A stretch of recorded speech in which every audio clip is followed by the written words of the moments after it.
sen jesť jeden deň, dať proste spraviť dudáše. Ja viem, že to nepotrebujem, ja mám magnifique. Ja len chcem, ja to nepotrebujem, ale chcem. Ja som si nemyslela, že ma takto porobíte hnusne. Celý čas si tu 92 000 ľudí myslí, že som plocha jak doska a ja, že dajme 80 000. Haha, vieš, že robil som si piču. 92 000! Není vám kokotno. Není.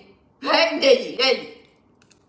Ste do jedného dňa tých 80 dali. Vy šintrovia. Ja som v šoku. Ste prečkali moje očakávania. No dobre, ja si ich dám, keď už som takto dotlačená. Ja si to dám, keď akože 92 000 ľudí na mňa nemôže kúkať tým pádom. Akože tu ide iba o princíp, že ja si ich dám, či chcete alebo ne. Ale ten fakt, že chcete, ma úplne odjebáva do vesmíru. To som v strašnom šoku. Počúvaj. Dudáše, to je jedna vec. Kámo. Počúvaj.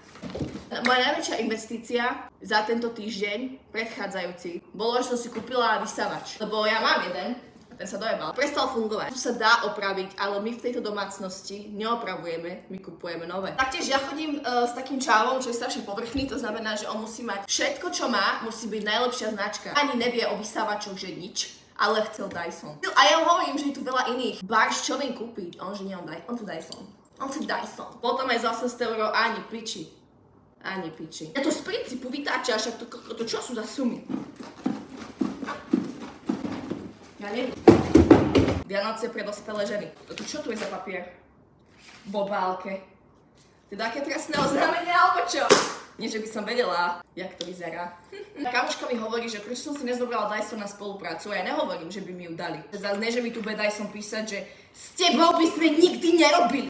Ja nehovorím, že hej. Že mohla som si napísať, že dobrý, dajte mi vysávač, že akože mohla som to spraviť. Si zober, že čo by som musela postnúť.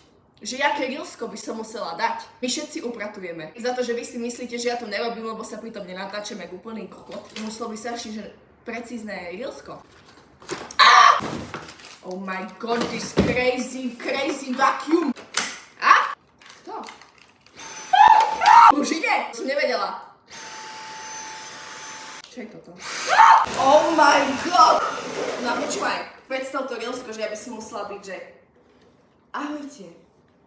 Každé ráno, keď vstanem a dám si moju obľúbenú maču, nemôžem začať deň inak ako s riadnym vysávaním. Tento Dyson saje jak skurvysyn.